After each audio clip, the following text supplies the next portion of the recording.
भगवान श्री कृष्ण कहते हैं मनुष्य के बर्बादी के 3 कारण हैं। जान लिया तो जिंदगी में कभी दुखी नहीं रहोगी। दोस्तों, अधूरा ज्ञान विष के समान माना जाता है। तो आइए जानते हैं कि मनुष्य के बर्बादी के 3 कारण क्या है। पहला कारण है मनुष्य को कभी भी क्रोध नहीं करना चाहिए, क्योंकि मनुष्य क्रोध के आवेश में आकर अपना गुरु को भी अपमान कर देते हैं, उसे अपमानजनक बात कह देते हैं। वो किसी को नहीं जानते, उस समय अपना सूझबूझ खो बैठते हैं। अतः हमें क्रोध से बचना चाहिए। यदि क्रोध आ जाए तो हमें करना क्या चाहिए। भगवान श्री कृष्ण कहते हैं जिस व्यक्ति को ज़्यादा क्रोध आता है तो उसे शांत जगह में जाकर। दूसरा कारण बर्बादी का है, यदि किसी व्यक्ति के अंदर में अहंकार आ जाए, यदि वह कितना भी बड़ा क्यों ना हो जाए, वह व्यक्ति सबसे छोटा होता है। यदि उसके पास अहंकार है तो उसका नाश होना अवश्य है। जिस प्रकार महाराज रावण का हुआ, माता सीता को हरण कर लिया था, और महाराज कंस का हुआ था, क्योंकि जिसके अंदर भी अहंकार आया उसका नाश होना तय है। दोस्तों, आइए तीसरा कारण जानने से पहले कुछ जान लेते हैं श्री कृष्ण भगवान ने क्या कहा। आइए जानते हैं। क्योंकि अधूरा ज्ञान विष के समान होता है, इसलिए पूरा ज्ञान को जानिए और कमेंट में अवश्य लिखना। जय श्री कृष्ण। भगवान श्री कृष्ण कहते हैं मन को काबू में करके लगाव और अहंकार से बचाना, नाते रिश्तों के मोह में नहीं फंसना, दुख और हानि में भी दुखी नहीं होना, सुख और लाभ के समय भी दिखावा और घमंड नहीं करना, यही ईश्वर प्राप्ति का मार्ग है। केवल भगवान से ही मांगना और उन्हीं को अर्पित करना, उन्हीं का भजन कीर्तन करना, सांसारिक लगावों से दूर रहना ही शुद्ध होने का उपाय है।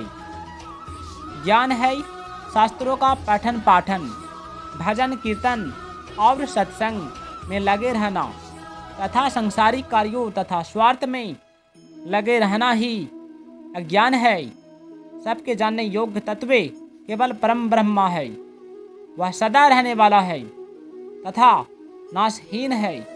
वह परमात्मा अनेक हाथ, पैरों और कानों तथा मुखों वाला है। समस्त जगत की रचना करके वह इसी में समाया हुआ है। इसकी इंद्रियां दिखाई नहीं पड़ती, परंतु फिर भी सभी काम करती, देखते, सुनते हैं। किसी में लगाव नहीं होते हुए भी वे सबका पालन पोषण करते हैं। परमात्मा को प्राप्त करने की प्रबल इच्छा हो तो ध्यान, योग, ज्ञान, वैराग्य तथा निष्काम कर्म योग के कई उपाय है जो संत महात्माओं द्वारा केवल कथा सत्संग सुनते हैं वे भी मुक्त हो जाते हैं। हर शरीर पैदा होने के बाद बढ़ता है और फिर क्षरण यानी कि उसका पतन हो जाता है। परमात्मा को अक्षर, शाश्वत और सर्वव्यापक भाव से देखता है, वही उसे प्राप्त कर सकता है। ईश्वर और आत्मा करता है, प्रकृति स्वयं ही कर्म करती है। जो जीव स्वयं को अकर्ता मानकर सामने आए कर्तव्य को फल की इच्छा के लिए बिना करता है, वह परमेश्वर को प्राप्त कर लेता है। आइए फिर जानते हैं क्या कहा श्री कृष्ण ने। सबसे बड़ी बात, श्री कृष्ण भगवान कहते हैं शरीर का निर्माण पृथ्वी, जल, तेज यानी कि अग्नि, वायु और आकाश, इन 5 तत्वों से मिलकर बना है। इन्हें पंच तत्व कहते हैं। दिखने वाला शरीर को स्थूल शरीर कहते हैं और इसका दूसरा नाम अन्नमय कोश भी है, क्योंकि यह अन्न से ही विकसित और जीवित रहता है। 9 दिखने वाला शरीर को सूक्ष्म शरीर कहते हैं।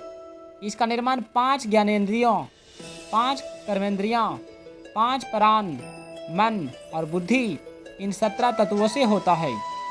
जागृत अवस्था में स्थूल शरीर की प्रधानता होती है और नींद की अवस्था में सूक्ष्म शरीर की होती है। शरीर हर क्षण बदलता रहता है। एक क्षण के पहले वाला शरीर हम फिर कभी नहीं देख सकते। इच्छा और अहंकार में जब बाधा खड़ी हो जाती है तो क्रोध पैदा हो जाता है। अंतःकरण में इस क्रोध का सूक्ष्म रूप रहता है, उसे द्वेष कहते हैं। प्राण शक्ति का नाम चेतना है। यह चेतना भी परिवर्तनशील होता है। स्वात्विक वृत्ति आने पर चेतना शांत रहती है और चिंता, शोक, भय, आतुरता आदि होने पर चेतना या प्राण शक्ति अशांत हो जाती है।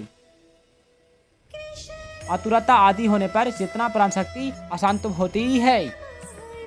शरीर में मौजूद धारणा शक्ति का नाम धृति है। यह भी बदलती रहती है। मुसीबत आने पर व्यक्ति धृति को छोड़कर अधीर हो जाता है, अतः इसे भी विकार रूप कहा गया है। हिंसा 3 प्रकार की होती है। स्वयं हिंसा करना, किसी से हिंसा कराना और हिंसा का समर्थन करना। किसी भी प्रकार की हिंसा न करना अहिंसा है। गुरु की सेवा करना शिष्य का कर्तव्य है।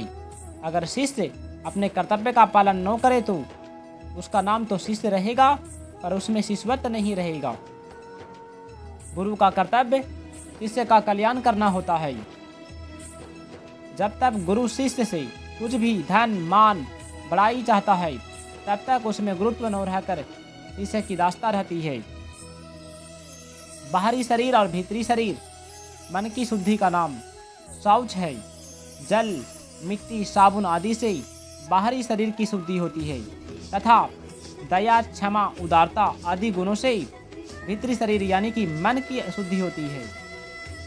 जिनके साथ अपना घनिष्ठ संबंध रखे, उनकी सेवा करे, उन्हें एकांत जंगल में जाकर अकेले रहते हुए मान लेना कि मैं एकांत स्थान में हूँ, वास्तव में भूल ही है, क्योंकि सारे संसार का बीज या शरीर तो साथ ही होता है।